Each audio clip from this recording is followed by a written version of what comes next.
Hi, Mayor Perkins. How you doing? Good. So we're in the second interview, endorsement interview of three. Candidate Larry was the only one who did not confirm. This interview is going to be one aspect of a more comprehensive endorsement process. We want to try to incorporate as many stakeholders and residents in the community into the process as possible. And we should be having, we'll arrive at some kind of decision possibly late March, ahead of, well, at least a week ahead of the April 6th election.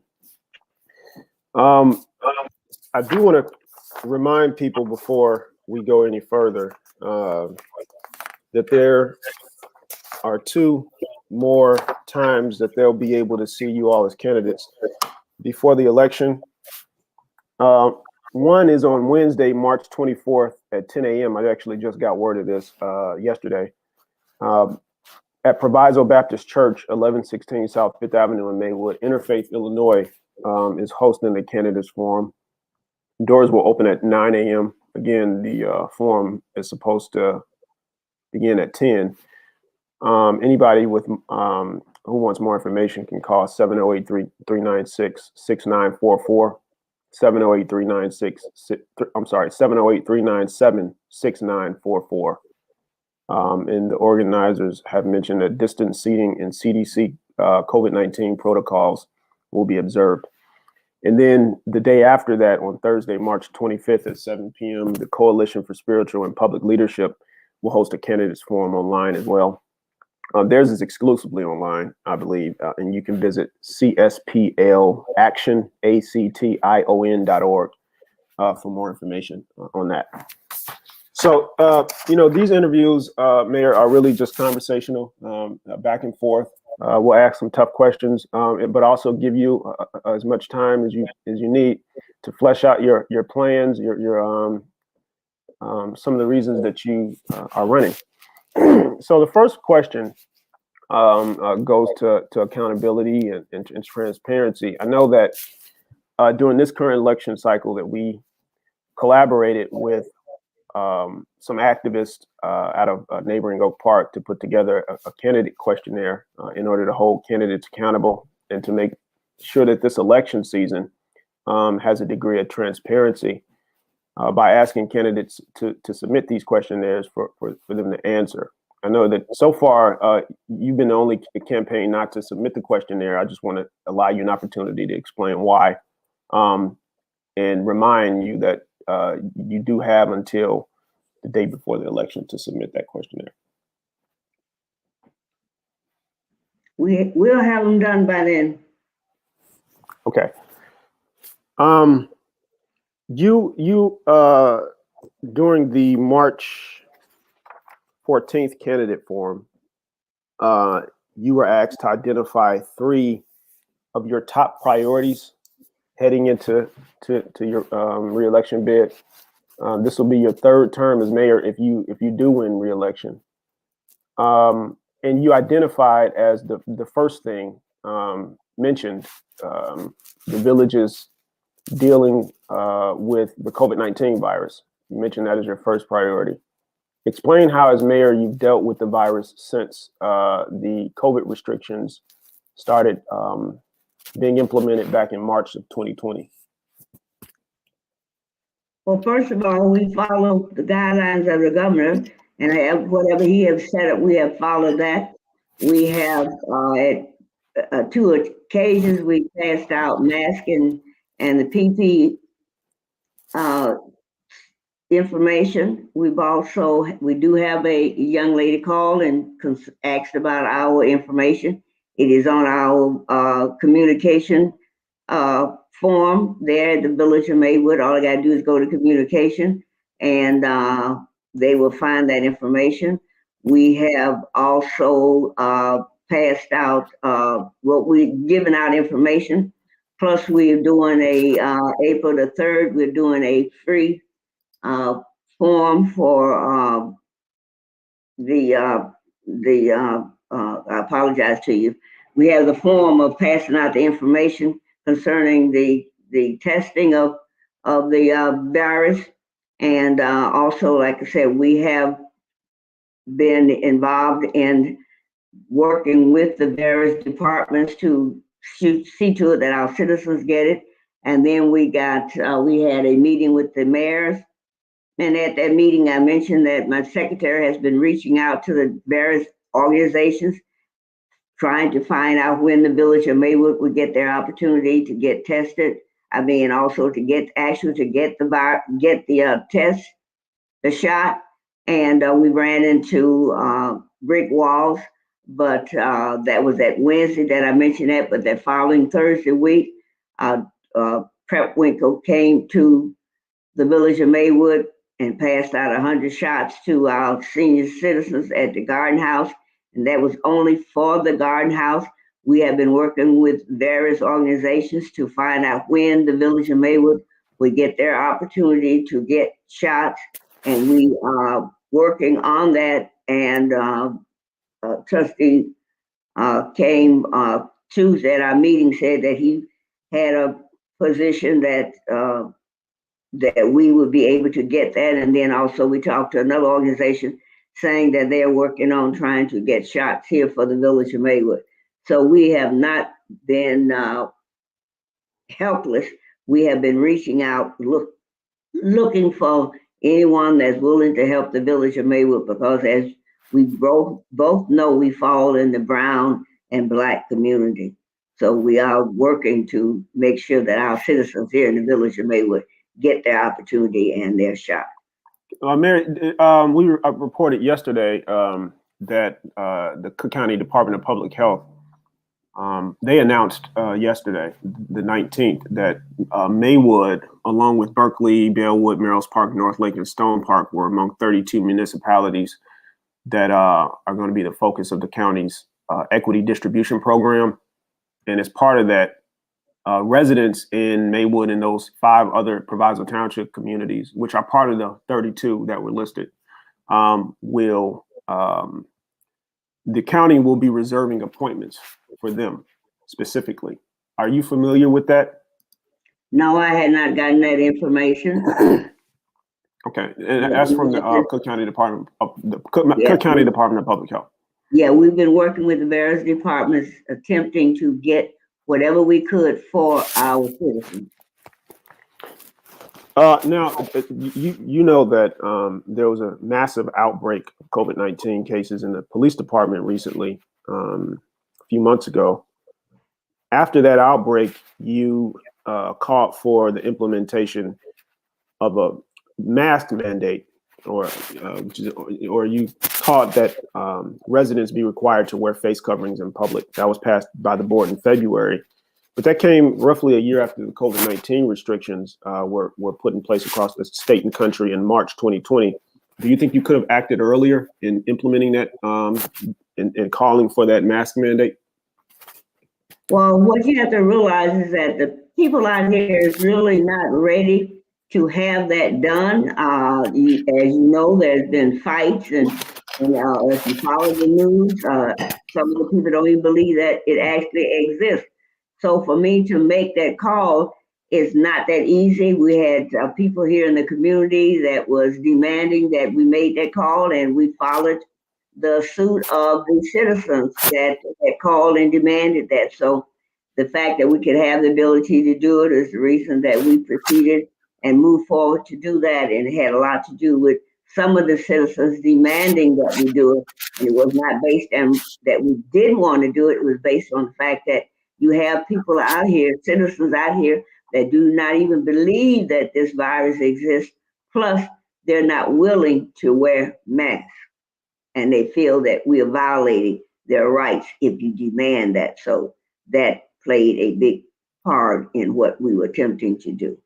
So you're saying that you called for the implementation of this mask mandate after getting pressure from the public to do something? Yes, if you want to say it like that, that is true. Do you think that the village administration has effectively dealt with, has implemented sufficient protocols and measures to deal with COVID-19 and to try to contain the spread both at Village Hall and at the police department and even at some public-owned village-owned buildings and facilities. I do feel that the people that's in charge have done what they could, but as I said again, there are people feel that you are violating their rights when you make them wear these masks.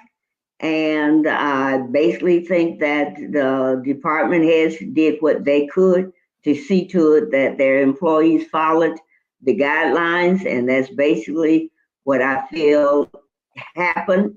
But as far as the outbreak, that I'd have to lay on the police department, because that was their job to see to it that their employees follow the rules, because we had requested that each department followed the rules of wearing covering. Do you think that the board and the mayor have some responsibility to enforce a village-wide COVID-19 mitigation plan that so far apparently has not been implemented yet? If you ask some village administrators. Well, it has been implemented, but as far as the people following the rules and the regulation, it falls on the employees. Once you have informed them this is what they're supposed to do, then it's left up to the employee to follow the rules and the regulations. With respect to budgeting and forecasting and trying to ensure that the village is that the village has a handle financially on its finances during a pandemic and during a recession. Do you think that the board has adequately done its due diligence to make sure that you all are budgeting with the fact of a recession in mind, and budgeting within your means, so that taking into consideration that the future is uncertain economically because of a pandemic that is currently still not under control, despite vaccines, and in a recession that may and may not get worse. Can you repeat that, please? Yeah, so sorry, I was kind of jumbled the way I put that. But is the village adequately doing financial projections, and is it when taking into consideration its budget? Are you taking into consideration the fact that we're in a pandemic and an economic recession when you all are budgeting for this year or for future years?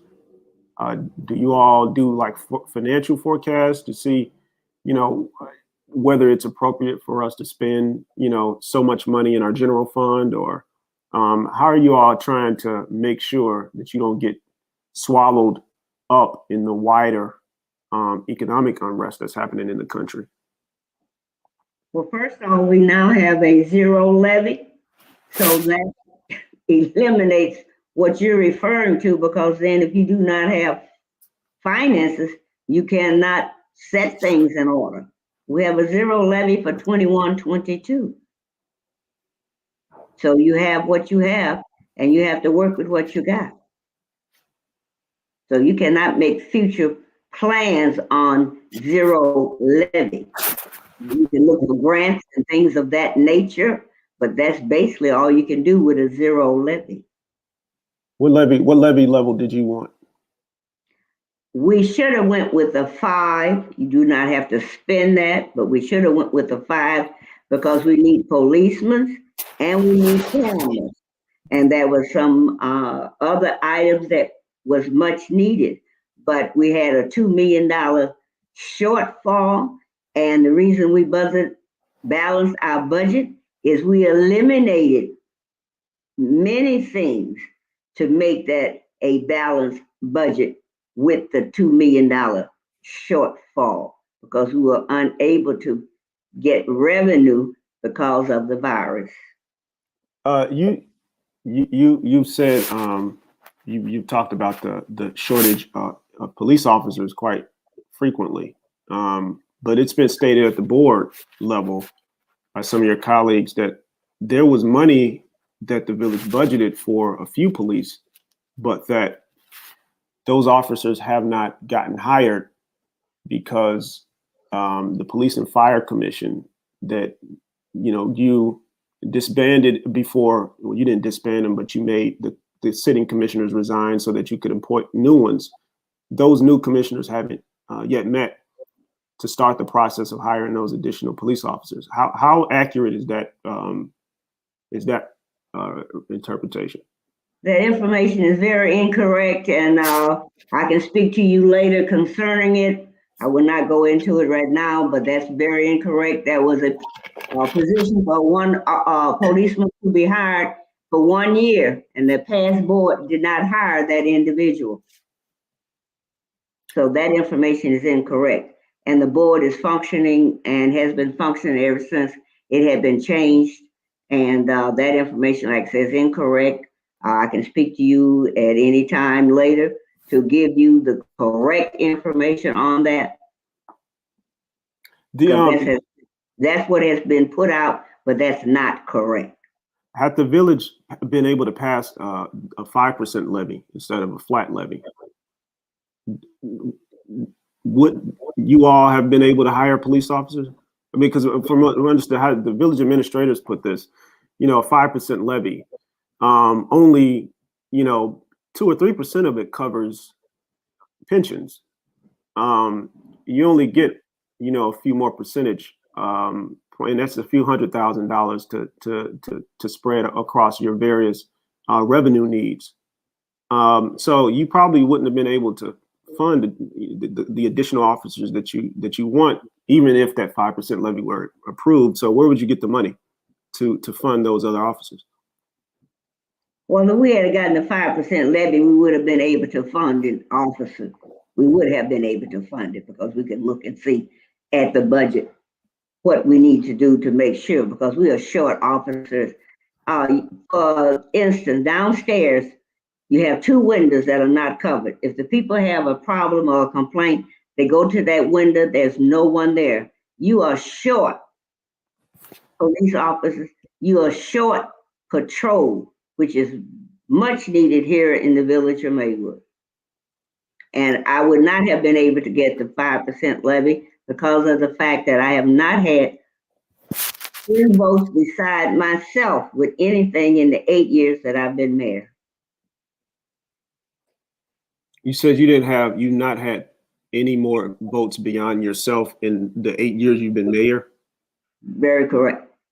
What can you explain that? Because you supported trustees in the past. You supported Trustee Brandon. You supported some of the people he ran with as well. Why do you not consider that? Go ahead. Because you need 4 votes to get anything done. That's yourself and 3 sitting trustees is how that works. So what have they not provided the 4 votes that you would have wanted? For various things, and I can always speak to you at another time. If if I had been that you wanted those kind of answers, I could have made sure that I had that. But you can go through the system yourself and look and see when I did not have 4 votes to get something done. We have on First Avenue, we were trying to put in a Popeyes. We could not get 4 votes on that.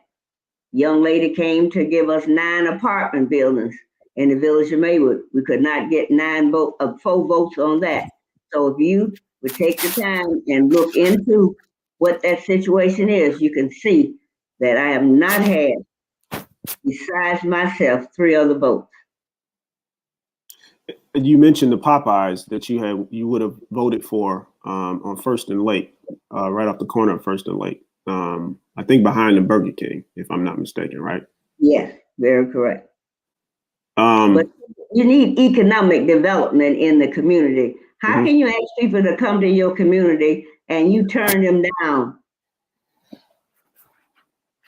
But there was a lot of people who were who didn't want a Popeyes. A lot of members No, of the there public. wasn't. No, there wasn't a lot of people that were trustees that did not, because the man that owns the Burger King is the one that was going to give you the Popeyes plus $5 million. And I was going to say there are a lot of people who were not for. There are a lot of average regular residents who were not for that Popeyes, but there was some support among residents for the Popeyes as well. How do you address the people who say that a Popeyes at that corner, which is such a appealing location in Maywood, kind of sells the village short? And I'll address that because I disagree with that, because of the fact that you must realize that corner has been vacant for how many years? You've got no taxes on that. So why not put in what you can? You've got Amazon that's down the street. You got Amazon down the street. You do not know that evidently the person that wanted to do that had already did his homework, and he owns the Burger King. And for him to want to put a Popeye's chicken there, and there's one on Roosevelt Road, and people talk about how the people are around the block. So believe me, he's a business person. And if he wanted to do that, you better believe he had already checked it out before he made that decision, and then want to give you $5 million. Mm-hmm. There's some questions that are coming in, some ballot that I may ask, and so I want to read one that has to do with fiscal responsibility. One person says, how did the special event budget increase from $25,000 per year from 2007 to 2012? And during your leadership, the budget increased. I guess this is the special events budget increased to $175,000 for community events. Is that true? And then explain the increase if you agree with that statement. Okay, can you repeat that? You're breaking up. I'm sorry. So did the special events budget increase during your tenure from $25,000 to $175,000? The special event budget? Yeah. No, we only had a $50,000 special event budget, and that was for the fest. Okay. That was $50,000, and that was also, we solicited and got support. Mm-hmm. With respect to revenue, because Maywood relies a lot on property taxes. Do you have any ideas on how the board can, in working with the administration, increase revenue beyond property taxes? Well, what you have to realize is that this is a bedroom community, and the people have to understand this. This is what they call a bedroom community. So therefore, you will not have the programs, and the business that will come in and give you the things that they have in the other communities. My situation is what I'm looking at, and that's what working along with the village manager. The question he says to us, if we take our housing stock and make sure that we do everything else, make sure we do everything to increase that in itself would help our taxes, because that would give us more places to get property taxes. And also we need to do something about the abandoned buildings that are here in the village of Maywood that business owns and banks owns, and they will not come and service those buildings. So there are things that we can do to look for, and we always look for grants. We now have a grant writer, and I personally signed up the village of Maywood with grant writers from IML, but we have not used those, but we do have access to that. So those are some of the ideas that I have. And of course, we are working every day to increase our Fifth Avenue corridor, which when the past mayor came before me had $6 million in the bank and AAA credit, stayed here for 8 years and left us $16 million in the hole. So we are trying to overcome that deficit, and the deficit does not disappear. You have to get rid of it. It does not go away. During the March 14th candidates forum, you mentioned that ensuring that Maywood gets a grocery store would be another high priority of yours if you're reelected. How would you go about ensuring that a grocery store comes to Maywood? Because I believe during the forum, you vowed that Maywood would get a grocery store if you're reelected. Well, I'd like to give you some history. For you to have gotten your grocery store, it was through me in the first place. But the fact that it did not work had to do with the citizens not willing to shop there.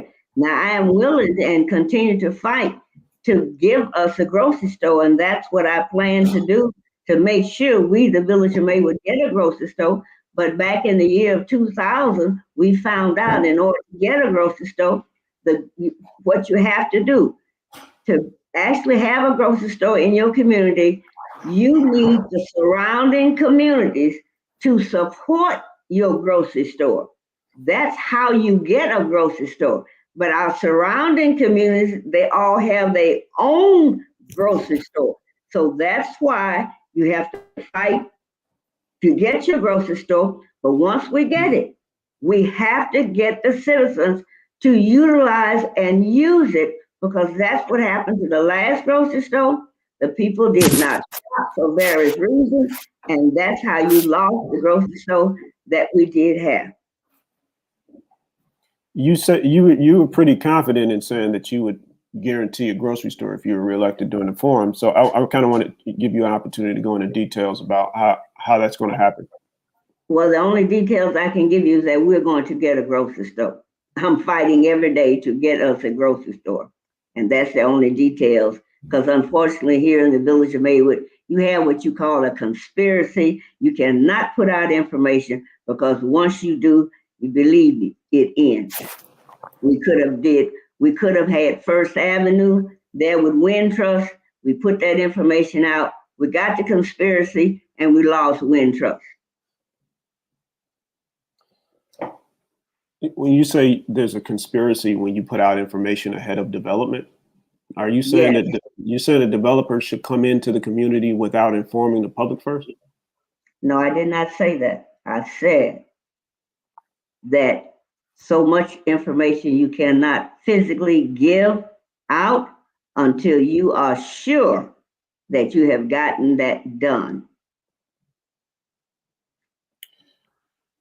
When you say you're sure you've gotten it done, does that mean it's up and running and built before you? No, I did not. Don't put words in my mouth now. I did not say that. Don't put words in my mouth. I said make sure that you are to the point of presenting it to the community, and you know for a fact that it will happen, because we, the Village of Maywood, have gotten to the door on various. We were going to get a Walmart with Mayor Commerce. It was going to be over there by First Avenue across the street from the high school. Everything was in place. We had the letters and all. And guess what? We changed mayors and the Walmart disappeared. That's history. Okay. I just want to give you another opportunity because you mentioned why you supported the Popeyes, but from a more comprehensive perspective, what's your larger vision for economic development in Maywood? Well, first of all, we have the building that used to be called, we used to call it the Baptist Old People Home. The building behind the post office there on 4th Avenue. We are getting 100 units in that building. They have reached out and got their permits. We were going to get the 9 apartments, which I sat on that board for 4 years to get those 4 2-flats on 5th Avenue. They were going to come in and give us 9 more. which would have housed our vets, and the board so far is not agreeing to that as yet. Those are the things that I refer to. Do you feel some responsibility as mayor to build consensus, even with people who may disagree with you on some things? Have you attempted to reach out to your fellow board members to bring them along with some of the things that you want to do? Repeat that, please. Have you attempted to reach out to your fellow board members to bring them on along in support of some of the things that you say you want to do? Because you keep saying that people vote against some of the things you want. Yes, I have. Can you give examples of times that you've tried to reach out to your fellow board members to try to bring them along with things that you want to do? No, I'm not going to give you anything like that. So you often, and it's true that Maywood is just a village manager form of government, and the mayor is not responsible for the day-to-day operations of the village. But with that said, as mayor, what are you responsible for? The manager runs the day-to-day operation. We, in sitting in that seat, we make the laws and expect the employees to enforce them. That's what the mayor does, and that's their position and obligation. You must service the citizens here in the village of Maywood, and I service them regardless of what time or what event. I have never missed a meeting in 17 years. When my husband was sick and dying of cancer, I never missed a meeting. I have never missed a meeting in 17 years. So I service the citizens. Anything that I'm supposed to show up at, I show up. I'm there. I support. I do whatever I have to do to make sure that my village is showcased as being a community that we are moving forward. Do you? In the meetings, the mayor's meetings, I've never missed any of the mayor's meetings. We meet once a month. In the 8 years that I've been mayor, I have never missed a meeting in the 8 years that I've been mayor, and we meet once a month. Those are the things that I do. I support the schools. I support Proviso. I support 8089. I support the Park District. I support the library. Mm-hmm. I support fine arts. Any other organizations that's here in the village of Maywood, I support them because you have to love the people in order to love the town, in order to be a good servant. A lot of people complain about how the meetings are run. And as mayor, one of the things that you do, or one of your functions are to, make sure the meetings run smoothly. A lot of people are, quite frankly, embarrassed by what they see at those meetings. How can those meetings be improved? Or is that perception wrong? I mean, what do you think about the popular perception among people that Maywood board meetings are not run well? Well, my perception on that is that, first of all, the trustees first must read the information. And then you have an opportunity to do, it's called 2 bites at the apple. You get 2 opportunities to give your opinion. And all I ask is when it's time to do a motion, do the motion, do the second, and then vote. That in itself would move those meetings along versus having a feeling that you can ask 6, 7, 8, 10 questions, which prolong the meeting. But all I say is follow the rule. And if we would follow the rules, when it's time to make a motion, after they finish the reading, make the motion. Someone make the second. Then you call the roll and you vote. That's not hard.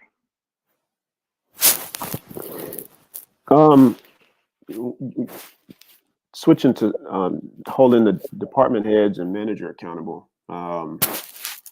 You all conduct annual performance reviews, I believe, of the village managers.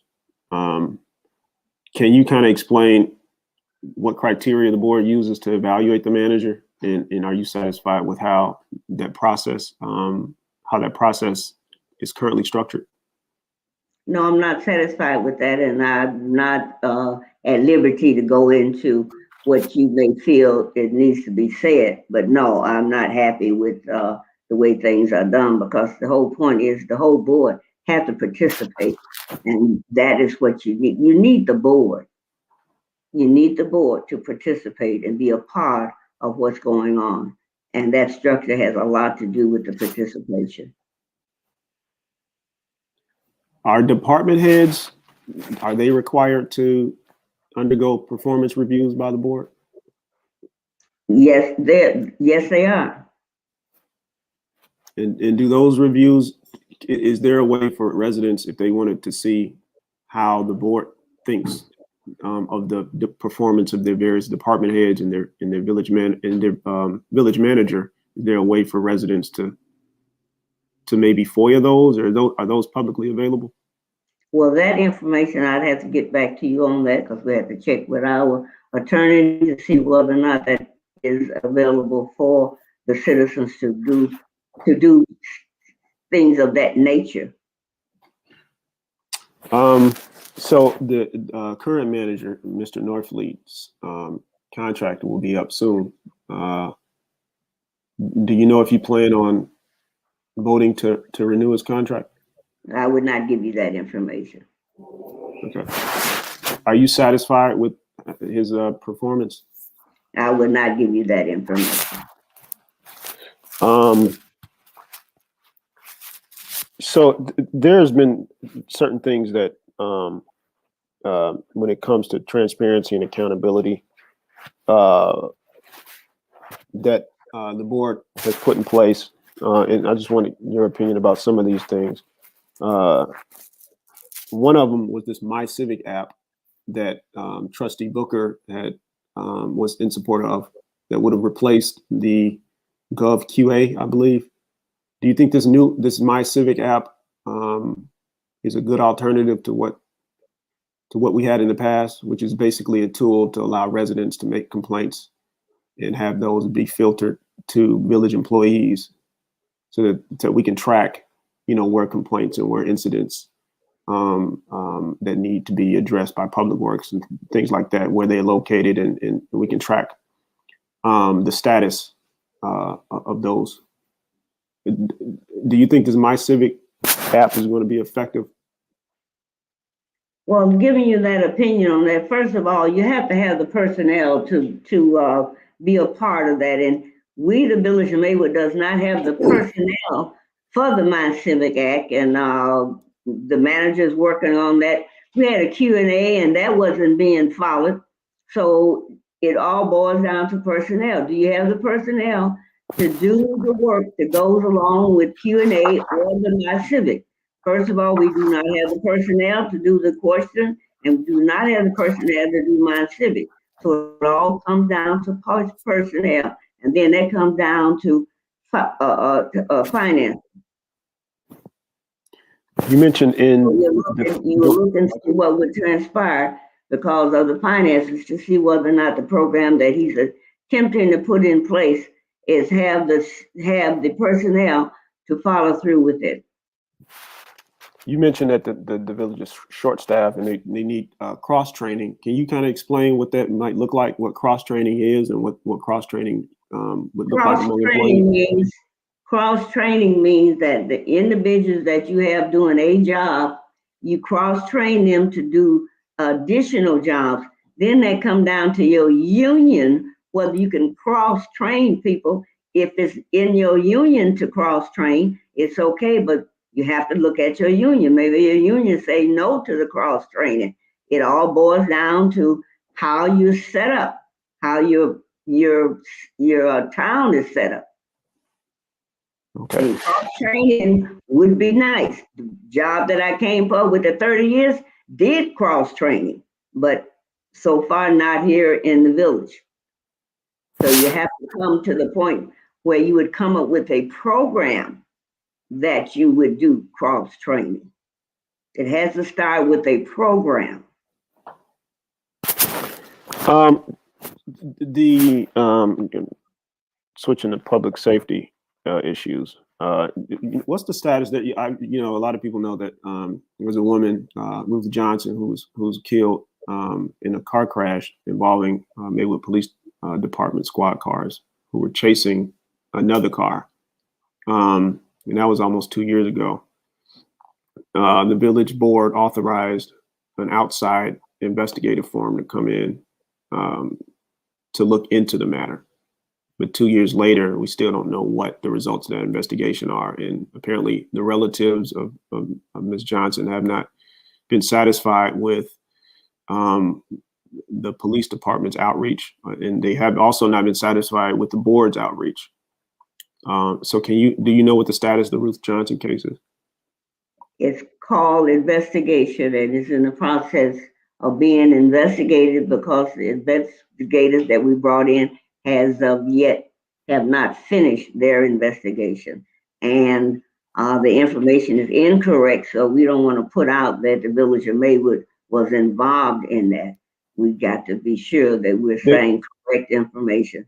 And that's not what has been established. And that's, are you denying that the Maywood police were no, involved? I'm not denying anything. I'm saying I don't want it said that the village of Maywood was involved in that. I'm not denying anything, but I don't want it said that the Mayor Perkins said that the police was involved. We're in the process of the investigation, and believe it or not, I do check to see where we at with that. We just had a update on it, and we're still in the investigation stage. But when you all voted to approve this, when you accepted the chief's request to hire this firm, the firm was going to bill you so many hours, and then it would be in increments of I think $5,000 or something. And then the agreement was that the chief would then be updating you all on a regular basis, and these updates have been public, I believe. Is that true? Yes. So if the updates have been public, why can't you tell the public what the status of those updates are? Because I'm not going to do that. Okay. Here's a question concerning public safety. Maywood Police Department had a lot of settlements from victims of residents who were a part of police brutality. Will there be major reforms that residents can trust? Will there be major reforms of the police department that residents can trust? Well, it comes down to your board. Your board has to make that decision of whether or not they're going to do some major reforms on the police department. It comes down to your board. It comes down to 4 votes. Okay. But I mean, as mayor, do you have any ideas about bringing about police reform? We are steady working because in the meetings, I have the chief to come to the mic and ask the question, do we have sufficient employees for the police department? And I get an update each time I bring him to the mic. And we need police here in the village of Maywood because a lot of our policemen have retired, but we're not in a position to replace them. Has to do with finance. Okay. You've been mayor for 2 terms, so that's 8 years now. Do you want to point out any substantial successes that you believe you've had over those 2 terms as mayor?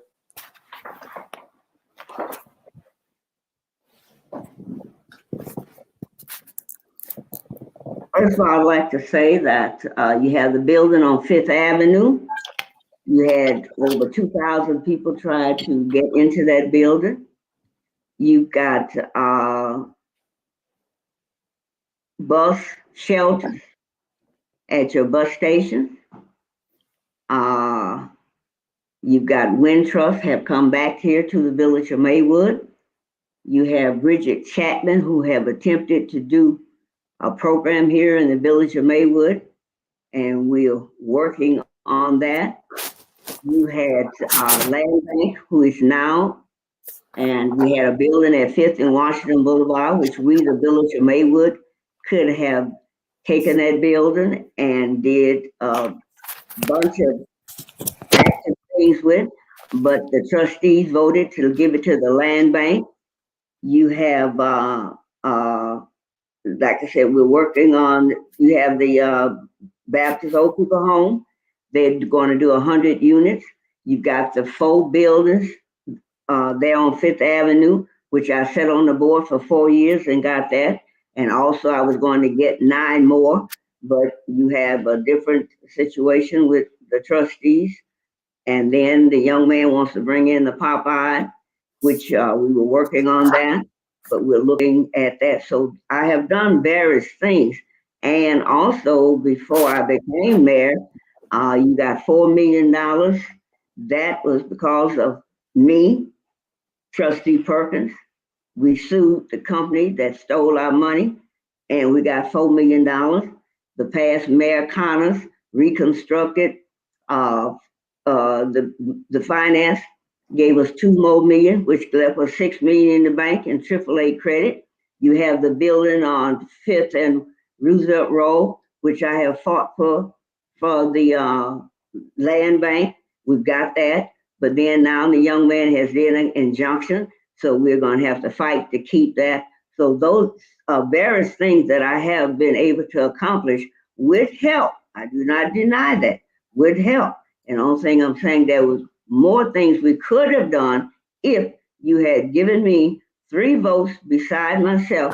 We could have been so much further down the road.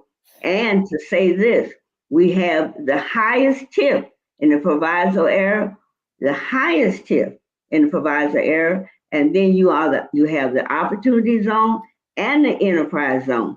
And then I just encouraged us to restructure our tips on Madison and Roosevelt Road. That's just a few of the things that have been accomplished under my watch in the 8 years that I've been mayor.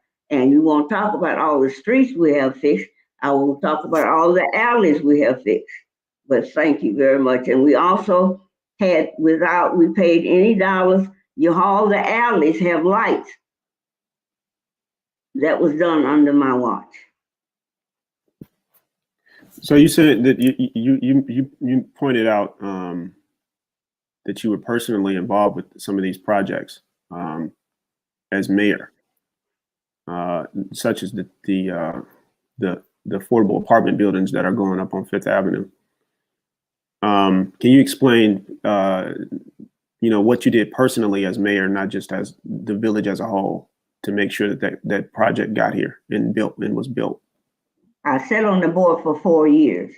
We met, and I sat on that board for 4 years. It was IFF, this organization, and it was a number of towns: Oak Park, Forest Park, Bellwood, and I won't name a couple more. But I sat there for 4 years with those meetings. I never missed a meeting, along with Mr. Myers, who's the Economic Development Department.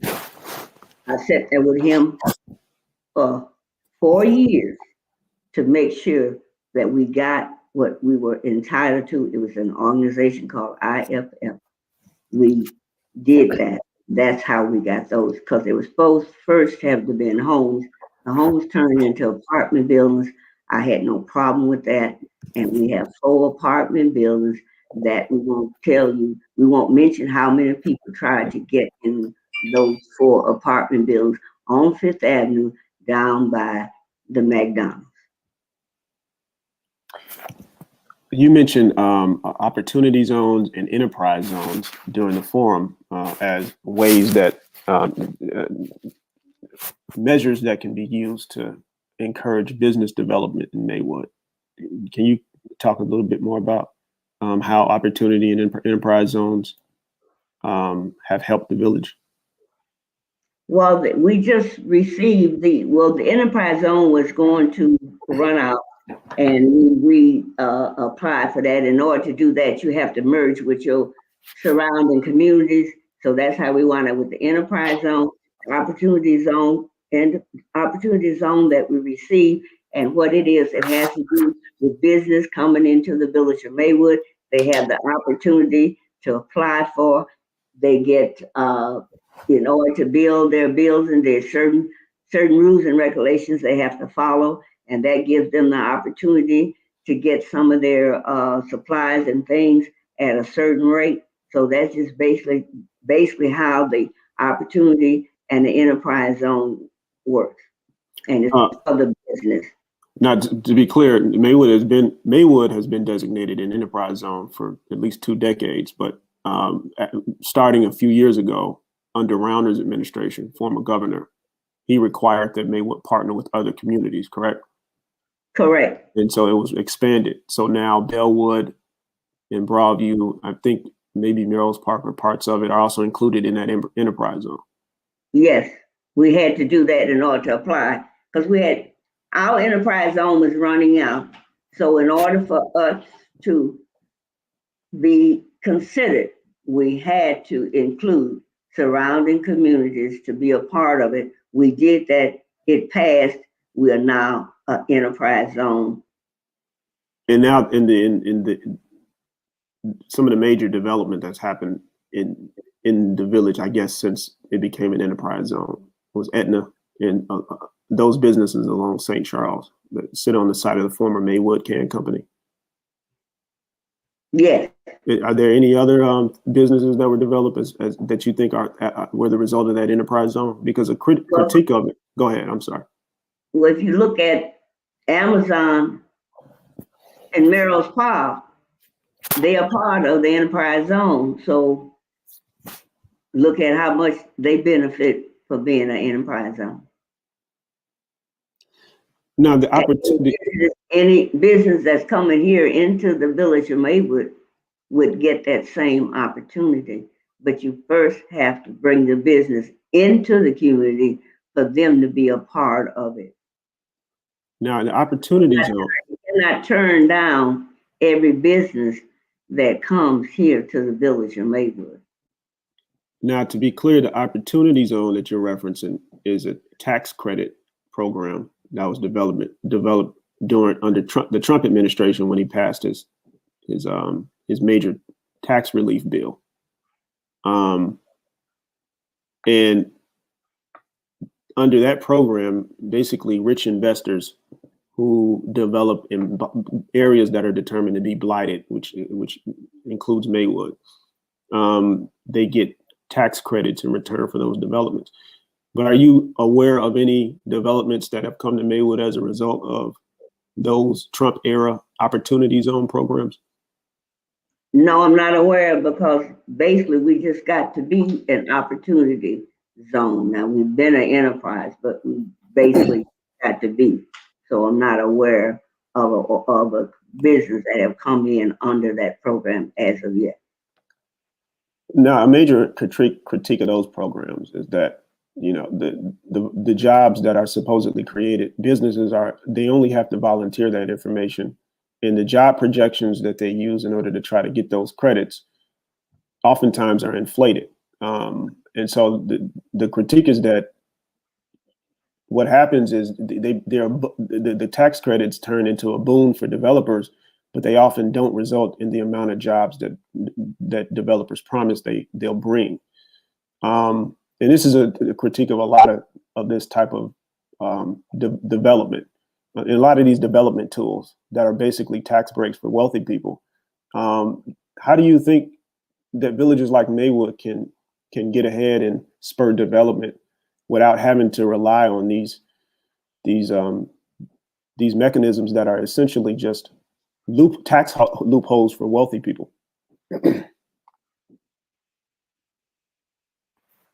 Well, you have to do your homework. For instance, you find out whether or not they're going to bring in the amount of people that they're going to say they're going to bring in, and you just have to follow through to make sure that happens. And it boils down to your employees to follow up to make sure, because they can promise you anything and give you nothing, but they have to do some things in order to make that happen. They cannot just tell you they're going to bring in and not follow through with that. And it boils down to your employees to see to it that they follow through and give you exactly what they say they're going to do. There's a question about the village's relationship with its Latinx population, primarily if the village will be a sanctuary city. I forget whether or not you all passed a sanctuary city ordinance or not, but how do you think that the board can build up and improve its relationship with the Latinx community to make them feel more included in the village? Personally, myself, I feel that we're doing a very good job of that. We got the Quinn Center that we worked with, because I saw the young man, he's on a board now, and he did an awesome job down there at the Quinn Center. And then we have Miss Rose Camper, who's here. I put her on the census committee. She was on that. So there's other organizations, other people that we have been working with here in the village of Maywood. You mention often that as a part-time mayor, you don't have a whole lot of power to do a whole lot. Are you in favor, like a lot of people support Maywood transitioning to a full-time mayor form of government, which obviously would require a referendum? But is that something that you would support? No, I would not support it, because we used to have a full-time mayor. And my thing is that I have not seen an individual here in the village of Maywood that I feel would be qualified to be a full-time mayor, because you need a staff that's up to par. And with the mayor, there's so much that you need to know. Plus, you need to have expert people with you in order to make your community work with a full-time mayor. The Oak Park mayor was part-time. He wanted to become full-time. He is now full-time. And when we had this virus, they attacked that man, went to his home and attacked him. Can I report in Oak Park? The mayor in Oak Park isn't full-time. It's still a part-time mayor. The mayor of Oak Park is still part-time. He wasn't able to get it because he was attempting to do that. No, I think that he was just attempting to change what he's called. He was formerly, the mayor of Oak Park is formally called the village president, but he wanted to get an ordinance passed that would refer to him officially as mayor. Okay. That's what the issue was. Yeah. I apologize, and that's the information that I had received. This is an issue that has really been, that you've often brought up, which is the Finance Committee, which you revived, to your credit, in 2018, I believe. But when you became mayor in 2013, though, the Finance Committee disbanded in 2014. And I remember writing about this. And the situation was that the person who was over the Finance Committee was a trustee who had been alleged to have done some improprieties as Finance Committee chair. And you didn't want, well, I don't want to put words in your mouth, but it seemed as if she was the only trustee who wanted to volunteer to become chair of the Finance Committee. No other trustees wanted to volunteer. So there is a deadlock between you and other board members. But at the last minute, during that 2014 board meeting, Three other board members at the last minute, they all of a sudden changed tune and said that they would support a finance committee, and but with the condition that this trustee would be chair of the finance committee.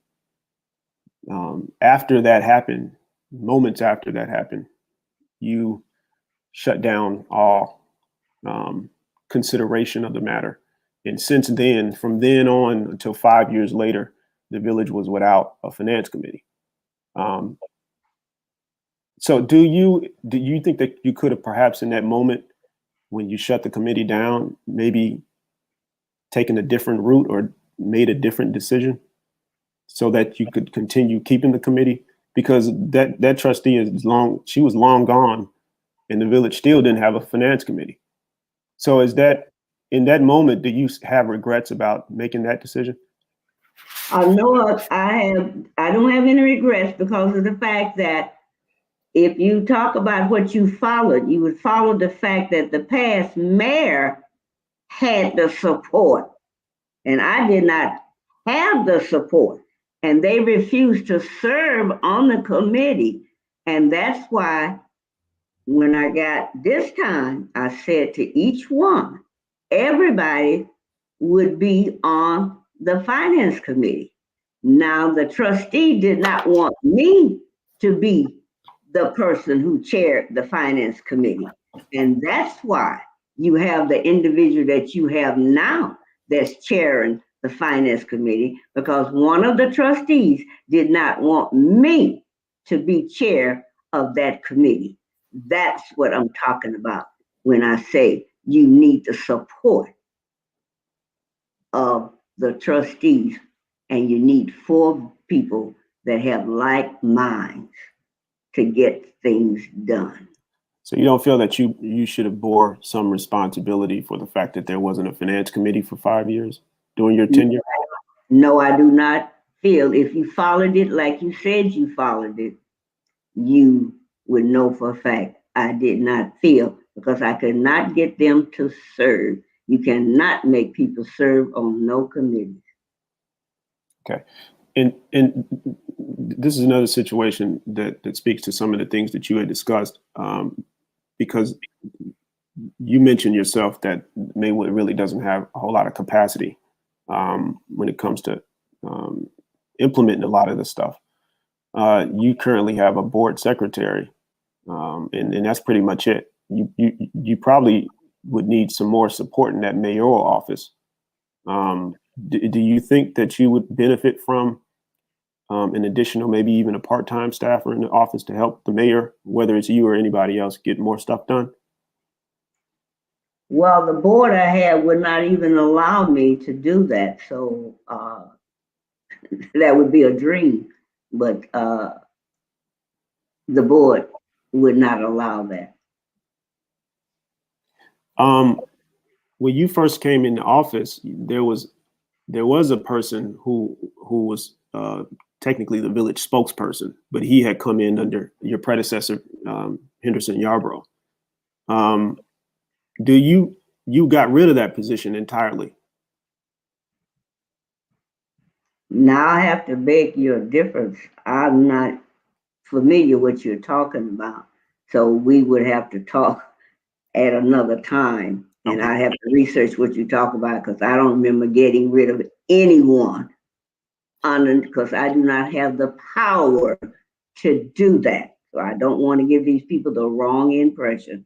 There was no one that I'm familiar with that was on there that I got rid of that position. Okay. Well, there was a person who was. I've only had the one person, and that's my secretary, that was given to me under the circumstances as the village mayor. Well, the person I remember, and I don't want to say the person's name, but the person was working as a communications, basically a spokesperson for the village during times of crisis. I've seen the person quoted in the paper, and his job was to basically, set up coffees with the mayor and things of that nature. I attended a few of those.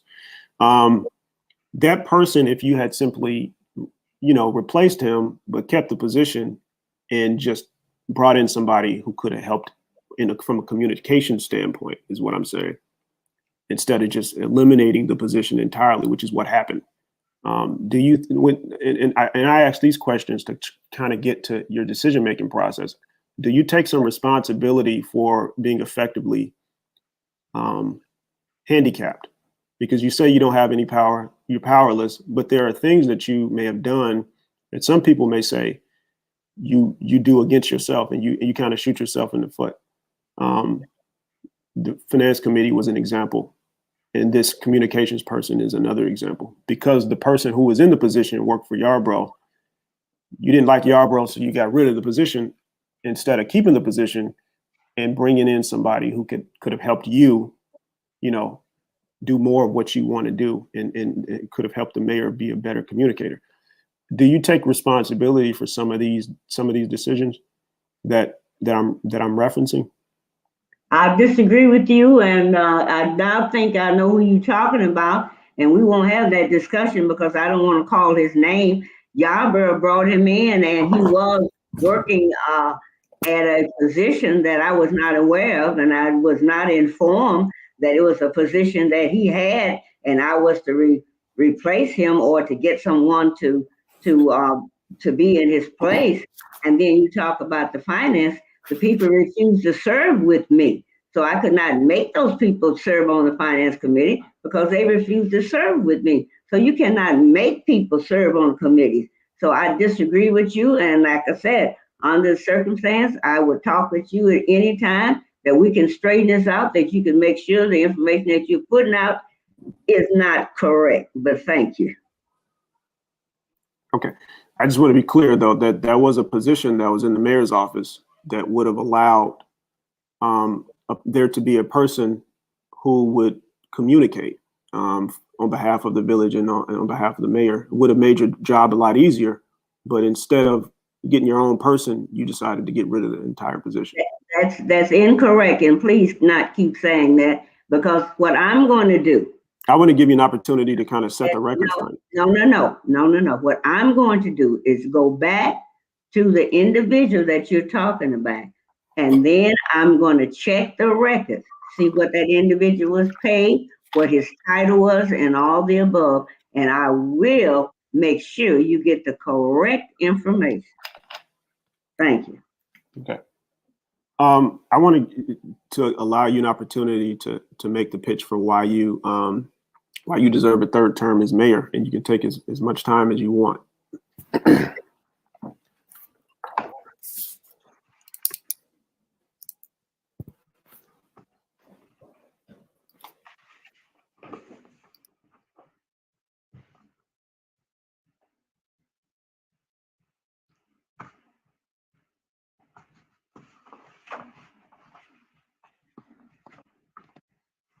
Just want to inform the public that this is a village manager form of government, and the village manager runs the day-to-day operation. He oversees the day-to-day operation. I take calls day and night to address citizens' concerns, bringing them back to the village. I inform the people that if there's a problem, call this department. Once you have done that and you have not been successful, then you call me back. My telephone number is out there for anyone, and I get calls late at night, early in the morning. We had the water problem there on the hydrant that was open. I got a call to say, Mayor, there's water flowing out that hydrant. I physically went to the fire department. They said it was not them. Then I rode over there to where the water was coming out and talked to the people that was doing the job. And they were able to stop we had a break. They were able to correct the break. So as your mayor, I've been fighting passionately for Maywood for 8 years. And God willing, if given the opportunity, I will fight passionately for 4 more years. I will continue to take care of the people. I will continue to take the calls at the late hours, on the holidays, and etc. No matter what, I want to continue to step up and step out.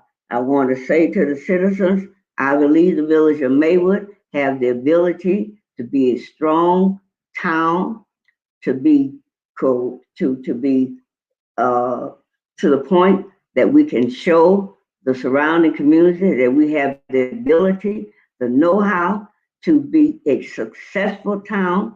We are moving forward. We have, out of the 15 townships, we have one of the third highest TIFs, and we are working on our water problem.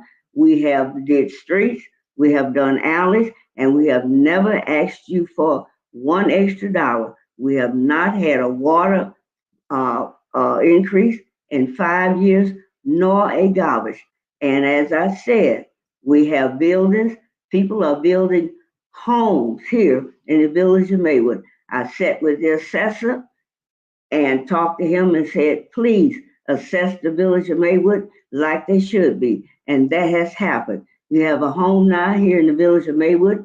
The lady could sell it for 100. She now can sell that home for over 300,000. Those are just some of the things that I have been able to accomplish with help with the employees here in the village of Maywood. And I'm looking for you to allow me to finish getting things done here in the village of Maywood with your support, because it takes the people to step up and be a part of what's going on. You cannot pull down your shades and say it does not affect me. That's not true. I have done a town hall meeting once a month. The manager comes in, give you knowledge, physically hand you paperwork. And then the last half hour is your mic, and you're allowed to speak on any forms, any ideas, and then the following month, you get the answers to your question. We had built up over 30 people in the town halls before the virus, but I appreciate it very much if you allow me to come back and finish what we are doing with your help here in the village of Maywood, showing the surrounding communities that we have the ability to do the job and do a very good job, and showcasing Maywood, because we have an awesome housing stock here in the village of Maywood. And we're rebuilding Fifth Avenue. Fifth Avenue was doing okay. But as I said to you, the mayor prior to me went through 6 million in AAA credit and then left us 16 million in the hole and Fifth Avenue destroyed. Thank you and God bless you.